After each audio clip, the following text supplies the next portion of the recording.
Me chamo Clara e se você me dissesse há um ano que eu estaria onde estou agora, eu jamais teria acreditado.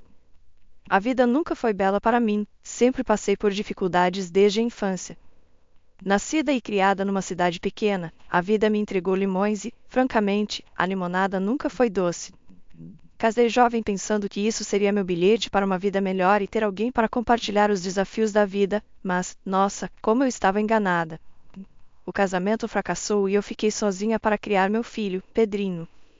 Avançando algumas décadas, lá estava eu, com 51 anos, trabalhando até não poder mais no supermercado local. Turnos de 12 horas, mal conseguindo pagar as contas e sonhando com uma oportunidade que parecia nunca chegar. Foi então que Serjão entrou na minha vida. Ele era alguns anos mais velho, com aquele visual de angalã grisalho que faz o coração de qualquer mulher bater mais rápido. Ele começou a frequentar a loja regularmente, sempre indo direto para o meu caixa. Conversa vai, conversa vem, e uma coisa levou a outra. Clara, você já pensou em uma vida diferente? Serjão me perguntou certa noite enquanto fechávamos a loja. Seus olhos me sondavam. Diferente como? Ganhar na loteria e tomar coquetéis na praia, brinquei, trancando as portas e me virando para encará-lo. Não, quero dizer com alguém que possa cuidar de você, mostrar um mundo que você nunca viu, ele disse, com uma voz séria e quase urgente. Eu ri um pouco alto demais.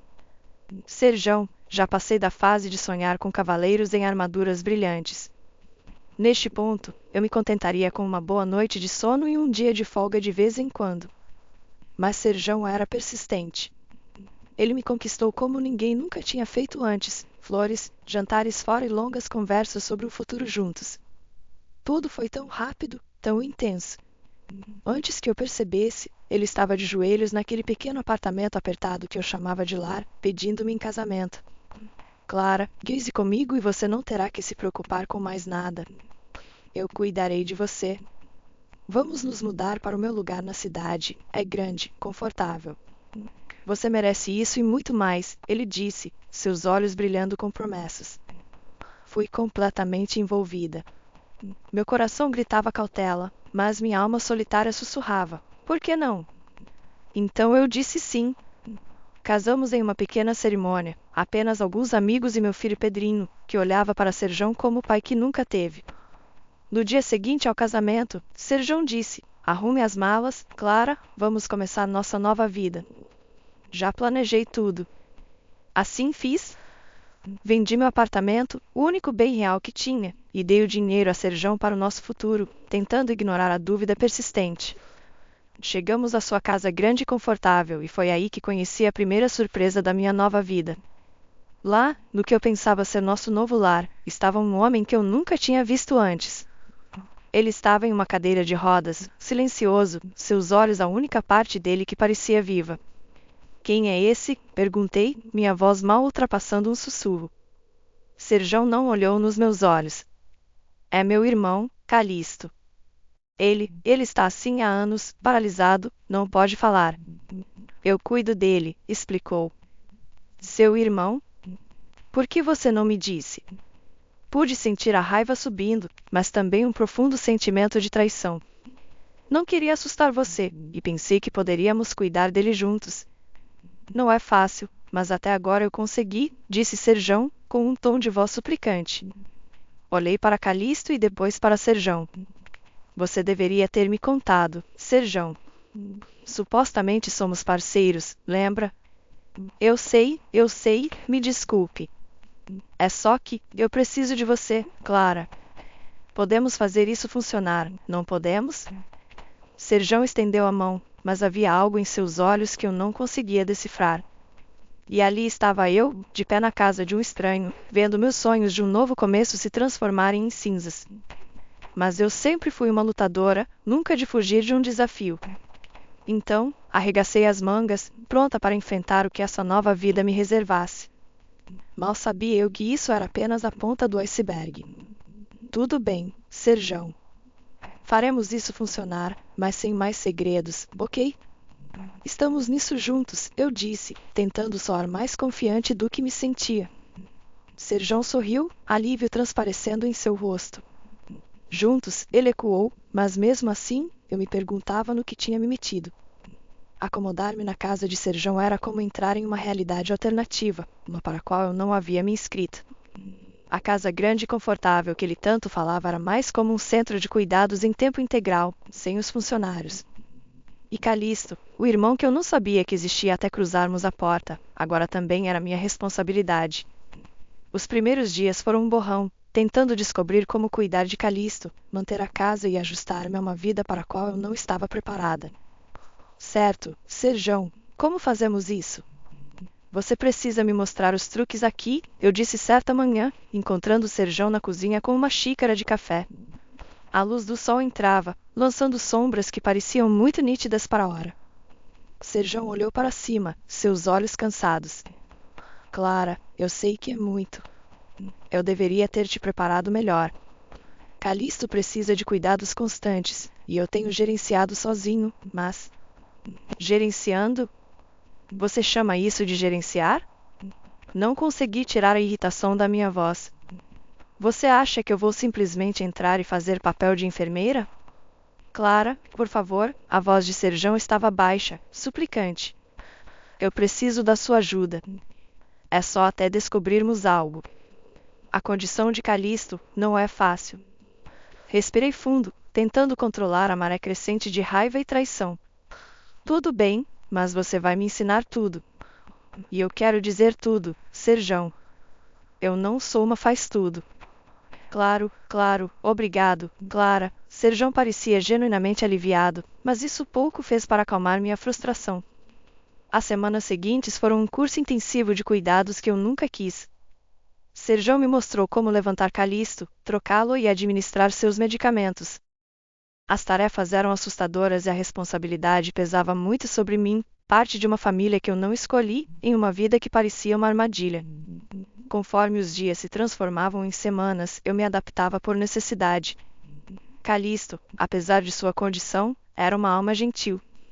Seus olhos falavam volumes e, neles, eu via gratidão e uma espécie de camaradagem silenciosa. E aí, Calixto, como estamos hoje? Eu perguntava, tentando manter o ambiente leve enquanto realizava minhas tarefas. Calixto não podia responder, mas seus olhos me seguiam e, ocasionalmente, havia um lampejo de algo que parecia um sorriso. É só eu e você, parceiro, eu dizia, meio brincando, meio sério, a dupla dinâmica. Mas o estresse dos cuidados, somado ao isolamento de nossa situação, começou a pesar. Serjão estava cada vez menos presente, alegando demandas do trabalho, deixando-me gerenciar a casa e as necessidades de Calixto sozinha. Os dias se transformaram em um ciclo monótono de cuidados, trabalho doméstico e espera pelo retorno de Serjão à noite. Eu observava a entrada da garagem, esperando por um sinal de que as coisas mudariam, que Serjão encontraria uma maneira de aliviar a carga. Mas conforme o pôr do sol desaparecia na escuridão, eu ficava com a fria realização de que estava sozinha nisso. Amanhã é um novo dia. Clara, eu dizia a mim mesma, agarrando-me a uma esperança tão frágil quanto o silêncio que enchia a casa. Mas a cada dia que passava, essa esperança diminuía, ofuscada pela realidade do meu novo começo. O ano se arrastava como uma tempestade lenta, cada dia se fundindo ao próximo. Lá estava eu, atolada nas tarefas intermináveis de cuidar do Calixto, esfregando pisos e cuidando de um bando de animais de estimação que pareciam se multiplicar quando eu não estava olhando. Quanto ao Serjão, ele quase nunca estava por perto, sempre em alguma viagem de negócios ou outra. O homem era como um fantasma, aparecendo apenas o suficiente para me lembrar que existia, antes de desaparecer novamente. Todo mês, como um relógio, $3.000 caíam na minha conta. Supostamente deveria ser suficiente, dizia Serjão. Suficiente para quê, porém? Nem sequer podia comprar um vestido novo para o Natal, que dirá qualquer outra coisa. Cada centavo era contado, cada despesa tinha que passar pelo Serjão. Eu me sentia mais uma contadora do que uma esposa. Nas poucas vezes que Serjão aparecia, era como ter um estranho na casa. Nós dançávamos um ao redor do outro, fazendo conversas fiadas que eram tão rígidas quanto os colarinhos das camisas que eu passava para ele. Serjão, isso não está funcionando, eu finalmente disse uma noite, enquanto ele arrumava sua mala para mais uma viagem. Parece que eu sou apenas ajudante por aqui. Serjão, sempre tão polido, apenas me lançou aquele sorriso de vendedor. Clara, querida, você sabe como é? o negócio precisa de mim. Mas ei, estou providenciando, certo? Você tem tudo o que precisa. Eu bufei, cruzando os braços. Tudo, exceto um marido. Qual o sentido, Serjão? Você nunca está aqui. Esta casa, ela não parece um lar, é apenas vazia. Ele pausou, seu sorriso vacilando por um momento. Olha, eu sei que é difícil, mas vai valer a pena, você vai ver. É só aguentar mais um pouco. Aguentar? Eu estava pendurada por um fio. Mas discutir com Serjão era como falar com uma parede de tijolos, então eu deixei para lá, observando-o fechar a mala e sair pela porta, deixando-me no silêncio da grande casa vazia. Os dias se transformavam em noites, e eu continuava cuidando do Calisto, que, apesar de tudo, era a companhia mais próxima que eu tinha. Os animais de estimação, pelo menos, não se importavam que minhas conversas fossem unilaterais, eles estavam felizes apenas em ser alimentados e mimados. Mas isso pesava em mim, a solidão, a monotonia. Eu me sentia presa em uma vida que eu não tinha escolhido, uma vida que foi escolhida para mim por um homem que me via mais como uma conveniência do que uma parceira. Calisto, o que estou fazendo aqui? Eu perguntava, meio esperando que ele respondesse.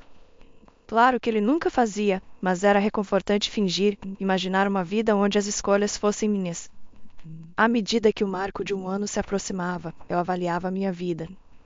Eu era uma cuidadora, uma zeladora, uma empregada em uma casa que não parecia minha. Meu marido, um fantasma, presente apenas no dinheiro que enviava e nas breves visitas que me deixavam me sentindo mais sozinha do que nunca. Naquele ano, conforme o outono dourava as folhas, chegou uma carta que viraria meu mundo de cabeça para baixo. Era endereçada ao Calisto, mas com o Serjão fora, como de costume, a curiosidade falou mais alto. O envelope era grosso, com aparência oficial. Virei-o nas mãos, debatendo antes de abri-lo. Dentro, uma carta de um advogado, algo sobre uma visita e discutir assuntos importantes concernentes à herança do Calisto. Eu murmurei para mim mesma, olhando para o Calisto, que me observava com aqueles olhos conhecedores. Parece que você tem um advogado chique querendo conversar, Calisto. O que será que isso significa? Por um momento, considerei ligar para o Serjão. Mas algo me impediu. Em vez disso, aproximei a cadeira de rodas de Calisto e li a carta em voz alta para ele. Quando terminei, Calisto fez algo que não fazia há muito tempo. Ele moveu a mão fracamente, gestando para que eu colocasse a carta para baixo e não ligasse para Serjão. Você não quer que eu ligue para ele? Perguntei, surpresa. Calisto fez outro gesto fraco, uma confirmação. Foi a comunicação mais significativa que tivemos em meses, e isso me deixou mais confusa do que nunca. Alguns dias depois, o advogado chegou, um tal de Sr. Thompson, carregando uma maleta e usando uma expressão de solenidade importante. Conduziu até a sala de estar, onde Calisto já estava esperando, a carta em seu colo. Senhora Clara Smith, começou o Sr. Thompson, pausando para verificar suas anotações. Estou aqui para discutir os assuntos do Sr. Calisto Jackson. Assenti, sentindo-me fora de meu elemento. Sim, eu tenho cuidado do Calisto. Serjão está fora negócios. Entendo. Bem, é imperativo que Calisto participe desta discussão. Trata-se de sua propriedade e de seu bem-estar, disse o Sr. Thompson, abrindo sua maleta. Enquanto o advogado dispunha os documentos, fiquei atônita enquanto ele explicava a verdade. Calisto, na realidade, era o dono rico da casa e muito mais além disso. Serjão, por outro lado, não era o irmão que afirmava ser, mas um cuidador contratado, bem pago para cuidar de Calisto. E lá estava eu, fazendo o papel de empregada e enfermeira a tudo, sob falsos pretextos. Espere, então você está me dizendo que todo esse arranjo, Serjão fingindo ser irmão do Calisto, foi uma mentira? Perguntei, minha voz subindo a cada palavra. De fato, Sra. Smith, receio que você tenha sido enganada. Calisto aqui é meu cliente, e ele tem estado sob os cuidados de Serjão, a quem temos pago uma soma significativa para garantir que Calisto receba o melhor cuidado possível, explicou o Sr. Thompson, não sem gentileza. E quanto a mim? Eu estive fazendo todo o trabalho, pensando, minha voz diminuiu conforme a raiva e a traição se instalavam. Isso significa que eu sou o quê, exatamente? Infelizmente, parece que você foi envolvida involuntariamente nesta decepção. Esta é uma questão que precisamos retificar, pelo bem de Callisto e por razões legais, continuou o Sr. Thompson, lançando um olhar simpático para mim e depois para Callisto. O quarto girou enquanto as implicações das palavras do Sr. Thompson se assentavam. Todo esse tempo, Serjão estava me usando a nós todos, para seu próprio ganho. E Callisto, incapaz de falar por si mesmo, estava preso nesta mentira ao meu lado. Então, o que acontece agora? Perguntei, sentindo uma mistura de medo, raiva e uma sensação avassaladora de traição. Precisaremos reavaliar os arranjos de cuidado de Callisto, incluindo revisitar os acordos financeiros, disse o Sr. Thompson, fechando sua maleta com um clique final. Enquanto o advogado partia, prometendo entrar em contato com os próximos passos, virei-me para Callisto, lágrimas nos olhos. Sinto muito, Callisto, eu não tinha ideia. Vamos resolver isso, eu prometo. Os olhos de Callisto encontraram os meus, e neles vi um lampejo de algo como perdão, ou talvez apenas compreensão. Era um pequeno consolo, mas naquele momento era tudo o que eu tinha. Após a bomba que o Sr. Thompson soltou sobre minha vida ser uma mentira, ele me atingiu com um outro golpe duro. Infelizmente, você terá que deixar a casa, disse ele, sua voz toda profissional, sem calor. O pânico me apertou como um torno. Sair para onde? Meu apartamento, meu pequeno pedaço de independência, se foi vendido por causa das doces mentiras de Serjão. Dei-lhe tudo, e agora estava prestes a ser deixada sem nada. Naquela noite, chorei até as lágrimas não virem mais, meu coração uma mistura de dor, traição e medo. Pela manhã, o desespero substituiu o desânimo. Eu tinha que fazer algo, qualquer coisa. Com uma resolução trêmula, aproximei-me de Callisto. Embora ele não pudesse responder, esperava que ele pudesse entender. Callisto, eu não tenho para onde ir, comecei, a voz embargada.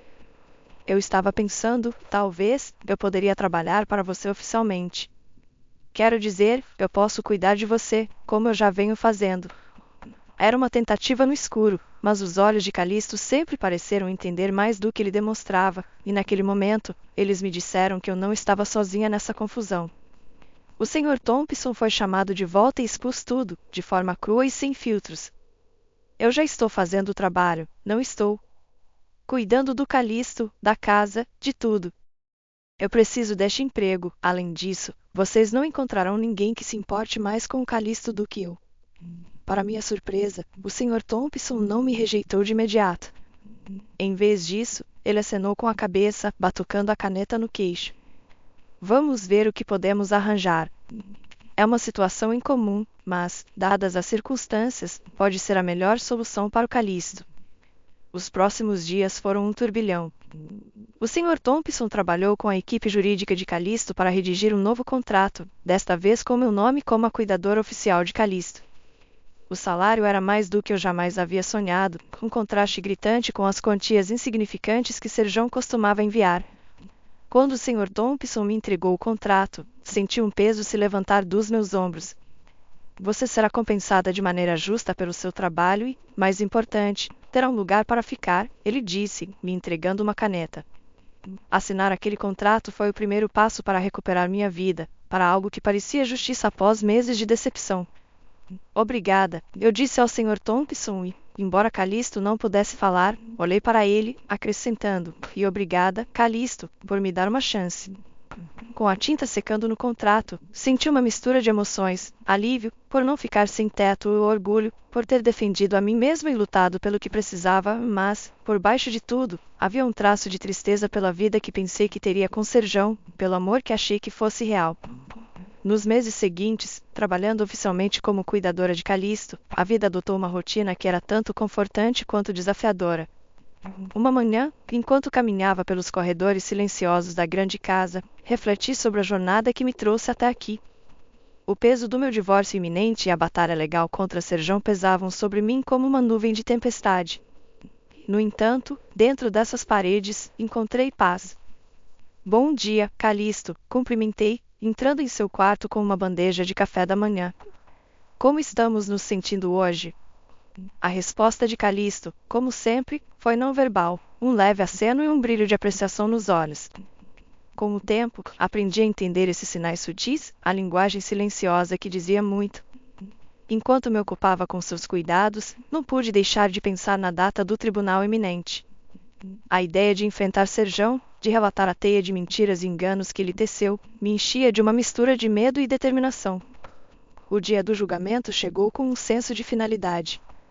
Parada do lado de fora do tribunal, o Sr. Thompson ao meu lado, preparei-me para o que estava por vir. "Está pronta para isso?" perguntou o Sr. Thompson, sua voz firme e tranquilizadora. "O quanto eu jamais estarei", respondi, respirando fundo. "É hora de encerrar este capítulo de uma vez por todas." Os procedimentos foram um borrão, uma mistura de jargão jurídico e fatos duros e frios. Quando chegou minha vez de testemunhar, falei com uma clareza e força que eu não sabia que possuía. Contei ao tribunal sobre o engano de Serjão, sobre a vida que me foi levada a acreditar que teríamos juntos e a realidade do meu papel como uma cuidadora involuntária. No final, a justiça prevaleceu. Saindo daquele tribunal, senti um peso se levantar dos meus ombros, uma sensação de encerramento que há muito me escapava. A vida após o julgamento se estabeleceu em uma nova normalidade. Calixto e eu continuamos nossas rotinas diárias, a casa preenchida com o respeito silencioso pelo vínculo que compartilhávamos. E então, justo quando eu começava a encontrar meu equilíbrio, Calixto faleceu. A notícia da morte de Calixto foi um golpe, um lembrete doloroso da natureza transitória da vida. No entanto, em seu passamento, Calixto me deixou um último presente, um gesto de imensa generosidade. O advogado me informou que Calixto havia deixado todo o seu patrimônio para mim, uma decisão que me deixou estupefata e humildemente grata. Sentada na agora silenciosa casa, percebi a extensão completa da bondade de Calixto. Ele me deu uma chance de começar de novo, de construir uma vida nos meus próprios termos. "Você realmente fez isso, Calixto", eu sussurrei, uma mistura de tristeza e gratidão na minha voz. "Você mudou tudo." Conforme eu navegava pelos desafios de administrar o abrigo, encontrei um senso de propósito que faltava na minha vida. Cada dia trazia novos desafios, mas também novas alegrias, o riso e os latidos de animais encontrando novos lares, novos começos. A vida tinha uma maneira engraçada de virar o jogo, eu refletia, sentada na grande sala de estar da casa que uma vez parecia uma prisão, mas agora era verdadeiramente meu lar. A jornada do desespero para onde eu estava agora, rica não apenas em riquezas, mas em experiências, havia sido nada menos que uma montanha-russa. Um dia, enquanto revisava planos para uma expansão do abrigo de animais que eu fundei, uma batida na porta me tirou dos meus pensamentos. Esperando talvez uma entrega ou um vizinho, abri a porta para encontrar uma figura do meu passado que pensei ter deixado para trás de vez, meu ex-marido Serjão. "Clara, querida, olhe para você, vivendo no luxo", ele começou, seus olhos avidamente absorvendo a opulência do foyer. "Sabe, eu estive pensando sobre como eu te apresentei a tudo isso. Acho que tenho direito a uma parte da fortuna, não acha?" Não pude deixar de rir, um som curto e amargo. "Direito? Você tem uma cara de pau aparecendo aqui, Serjão. Depois de tudo, você realmente acha que pode voltar à minha vida e exigir dinheiro?" Serjão se mexeu desconfortavelmente, sua confiança diminuindo sob meu olhar.